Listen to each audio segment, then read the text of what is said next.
Hello everyone, I am Ifra. Hope you are doing well. तो start करते हैं आज का टॉपिक।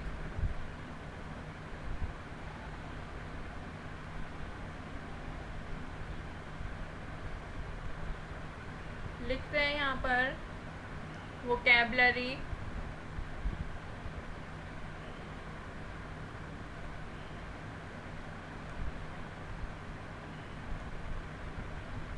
तो आज हम क्या सीखेंगे वोकेबलरी में? म्यूजिकल इंस्ट्रूमेंट्स,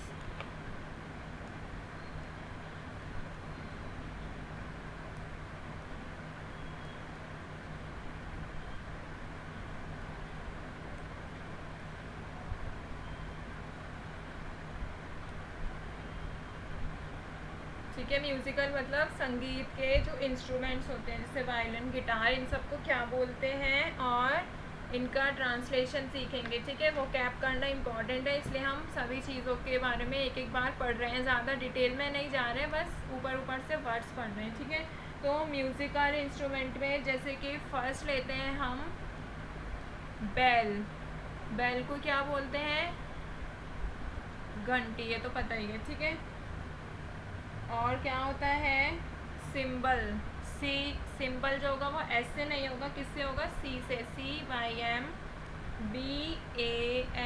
ठीक है, ए है ये। सिंबल। सिंबल क्या होता है? जो झांझर होते हैं ना, उनकी जो आवाज़ होती है, आपने म्यूज़िक में भी सुना होगा या कव्वाली में, तो वो क्या होता है? सिंबल का यूज़ किया जाता है। क्या बोलते हैं इसे? झांझर। और क्या हो सकता है? नेक्स्ट पेज ऐड करते हैं। क्लैरोनेट, ठीक है। क्लैरोनेट क्या होता है?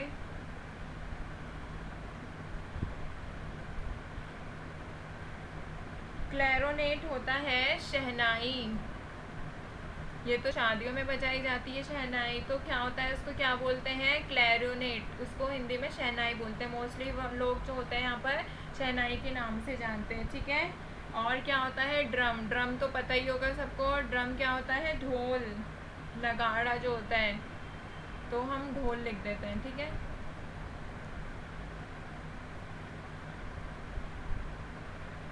फ्लूट। फ्लूट क्या होता है? बांसुरी।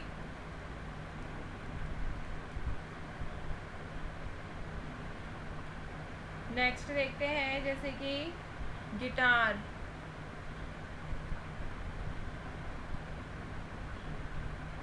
गिटार को क्या बोलते हैं? सितार।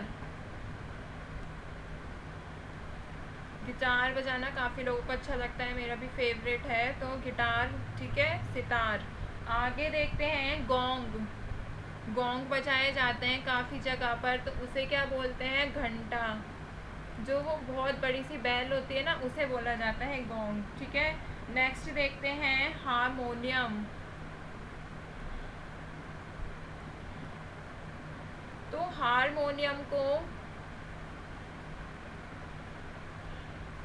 हिंदी में भी क्या बोलते हैं? हारमोनियम ही बोला जाता है, ठीक है।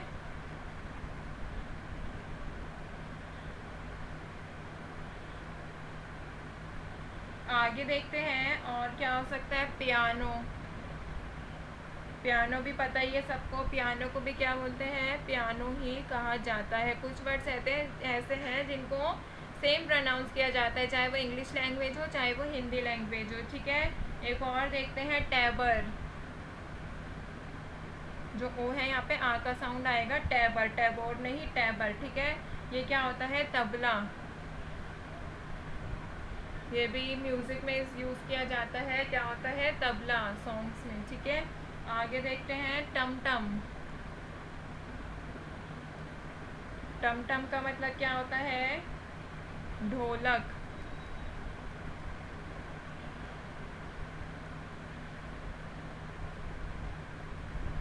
और वायलिन।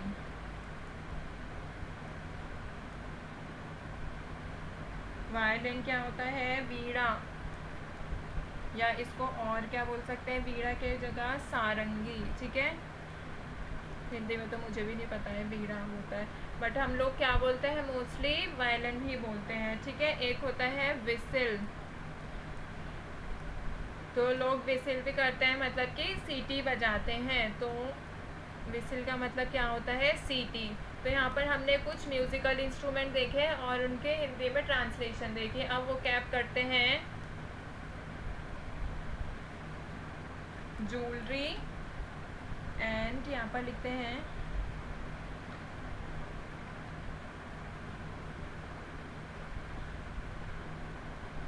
ornaments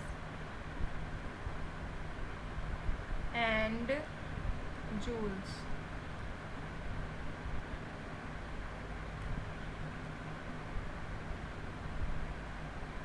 ठीक है, तो इन दोनों का मिक्सचर साथ में ही देखेंगे। फर्स्ट लिखते हैं एंकलेट। ये बहुत ट्रेंड में भी चली थी, लड़कियों को पता होगा। एंकलेट क्या होता है? जो पैर में बांधते हैं, तो इसे क्या बोलते हैं? पायजेब। ठीक है, एंकलेट एक पैर में पहनी जाती है मोस्टली, या तो राइट में पहने या लेफ्ट में, वो तो अपनी मर्जी होती है, बट ये पैर में पहनी जाती है, सिंपल सी होती है। ठीक है, जैसे एंकलेट है ये। और क्या हो सकता है? आर्मलेट। अब आप नाम से समझ गए होंगे। आर्मलेट क्या होता है? जो बाजूबंद होता है, जो हाथ में पहना जाता है ऊपर की तरफ, आर्म में। ठीक है, एक होता है ब्रेसलेट। ब्रेसलेट क्या होता है? जो हमारे हाथ में पहना जाता है, जहाँ पे हम चूड़ियाँ पहनते हैं ना, वहीं पर ही कलाई पर। तो ब्रेसलेट को क्या बोलते हैं? कंगन लिख सकते हैं इसको। ठीक है, फिर बैंगल। बैंगल भी कलाई में ही पहनी जाती हैं, तो बैंगल को क्या बोलते हैं? चूड़ी। तो एंकलेट जो होती है वो एंकल के लिए होती है। आर्मलेट जो होती है वो आर्म के लिए होती है, नाम से पता चल रहा है। ब्रेसलेट जो होती है वो हमारी कलाई के लिए होती है।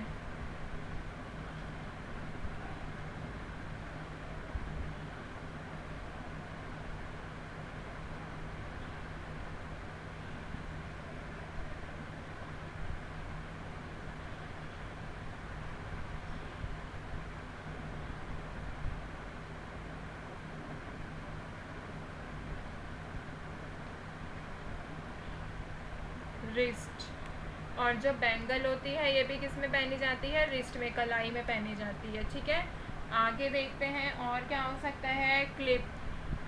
गर्ल्स क्लिप लगाती हैं, वो क्या होती है? इसको चिमटी बोलते हैं। कुछ लोग जो गांव के लोग होते हैं वो अभी भी चिमटी बोलते हैं, बट उनको भी क्लिप बोलना चाहिए ताकि इंग्लिश में भी पता हो। ठीक है, चेन। जो गले में चेन पहनते हैं उसे क्या बोलते हैं? चेन ही लिख देते हैं वैसे तो। और क्या बोल सकते हैं? गले की जंजीर। ठीक है, और क्राउन।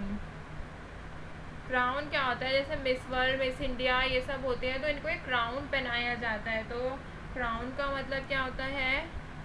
मुकुट। और क्राउन के जैसा ही एक और वर्ड होता है टियारा। तो टियारा का मतलब भी क्या होता है? मुकुट। ठीक है, तो ये दोनों सर पर ही पहने जाते हैं। और देखते हैं जैसे ईयर स्टड। ईयर स्टड मतलब क्या होता है? कान का तला। और नेक्स्ट देखते हैं ईयर रिंग। ईयर रिंग तो सभी को पता होगा, आजकल तो बॉयज़ भी पहनते हैं एक कान में। तो ईयर रिंग क्या होता है? कान की बाली। देखिए, ये जो होती है गोल होती है, और ये जो होता है ये हम जैसे नोज पिन होता है वैसे ही होता है। ठीक है, हेयर स्टाइल। और क्या देख सकते हैं? गारलैंड। गारलैंड पता है क्या होता है? गारलैंड का मतलब होता है जो हम गले में माला पहनते हैं उसे क्या बोलते हैं? गारलैंड। ठीक है, और एक होता है गर्डल। गर्डल जो हम कमरबंद पहनते हैं ना, वो उसे क्या बोलते हैं? गर्डल। ठीक है, एक टीका होता है। जब हम लहंगा इंडियन ट्रेडिशनल ड्रेस पहनते हैं तो हम क्या पहनते हैं?